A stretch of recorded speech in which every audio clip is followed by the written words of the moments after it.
जीनत अमान जब सुट्टेबाजी करती थी, प्रेगनेंसी और डिंपल कपाड़िया की तारीफों के पुल बांध रही है। जीनत अमान आपको याद होंगी। अगर नहीं भी याद है तो ये बोल सुनकर जरूर आपके मन में एक तस्वीर आ जाएगी। लैला मैं लैला, कैसी हूं लैला, हर कोई चाहे मुझसे मिलना अकेला। तो याद आया कुछ? अगर नहीं आया तो इसके बाद तो जरूर आ जाएगा। दम मारो दम, मिट जाए गम, बोलो सुबह शाम, सत्यम शिवम सुंदरम। या फिर चुरा लिया है तुमने जो दिल को, नजर नहीं चुराना सनम। हाय हाय ये मजबूरी, मिलना बहुत जरूरी। जैसे सुपरहिट गानों पर परफॉर्म करने वाली जीनत अमान अब अपने इंस्टाग्राम के जरिए पुरानी यादों को ताजा कर रही हैं। 80 के दशक की मशहूर अदाकारा जीनत अमान ने एक फोटो के जरिए अपने पुराने दिनों को याद किया है, जिसमें वो निर्देशक जॉय मुखर्जी और डिंपल कपाड़िया के साथ दिखाई दे रही है। जीनत अमान हिंदी फिल्मों की अभिनेत्री हैं और पूर्व मॉडल हैं। जीनत अमान 70 और 80 के दशक के दौरान हिंदी फिल्मों में अपने काम के लिए जानी जाती हैं।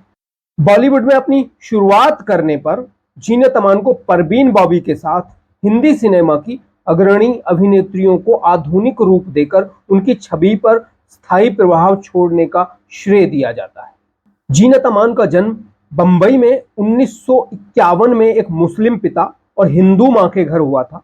उनकी मां महाराष्ट्रियन थी। जीनत अभिनेता रजा मुराद की चचेरी बहन और अभिनेता मुराद की भतीजी है।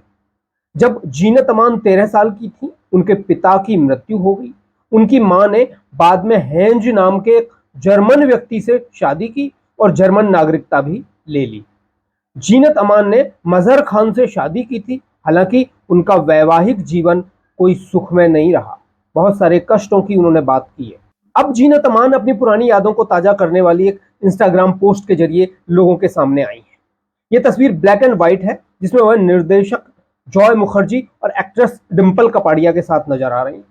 एक्ट्रेस तस्वीर में सिगरेट पीती नजर आ रही हैं। थ्रोबैक के साथ अपने लंबे कैप्शन में जीनत ने न केवल डिंपल के बारे में बात की है, बल्कि फैंस को तस्वीर में उनके धूम्रपान से प्रभावित न होने की भी सलाह दी है।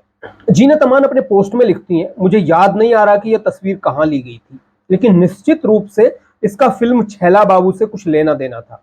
शायद ये सेट से बीटीएस शॉट है।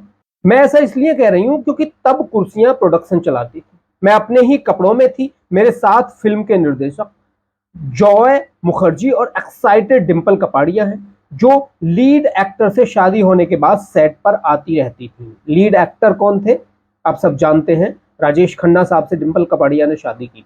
70 के दशक की हसीना ने आगे अपने और डिंपल कपाड़िया का जिक्र किया। उन्होंने कहा, राज कपूर की बदौलत डिंपल और मुझे दोनों को करियर में बड़ा ब्रेक मिला।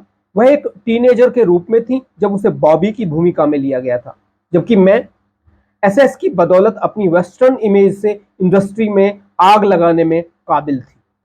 जीनत अमान लिखती हैं कि यह डिंपल की प्रतिभा के बारे में कोई पोस्ट नहीं है, हालांकि उनमें यह प्रतिभा बहुत है। ये उनके चरित्र के बारे में है। मैंने जो कुछ देखा है उसके बारे में है। मेरे जीवन के एक बेहद कठिन दौर के दौरान वह उन चंद लोगों में से एक थी जो सार्वजनिक रूप से मेरे साथ खड़ी हुई। उस कठिन समय में उन्होंने मुझे चरित्र की एक ताकत बताई जिसकी मैं आज भी प्रशंसा करता हूं। मुझे विश्वास नहीं है कि वह इंस्टाग्राम पर है, तो वो ट्विंकल को टैग करती हैं, उनकी बेटी को, और कहती हैं कि मेरा प्यार उस तक पहुंचा देगी। सचमुच कुछ दिन पहले जब मुझे यह तस्वीर मिली तो मैं उनकी सराहना किए बिना खुद को रोक नहीं। अपने नोट के आखिर में उन्होंने अपने फैंस से कहा है, कृपया इस तस्वीर में मेरे धूम्रपान से प्रभावित न हो। मैं स्वीकार करूंगी कि मैं अपनी टीनेज के आखिर और 80 के दशक की शुरुआत के बीच सिगरेट का आनंद लेती थी, लेकिन जैसे ही मैं अपने पहले बच्चे के साथ गर्भवती हुई, वह सब खत्म हो गया।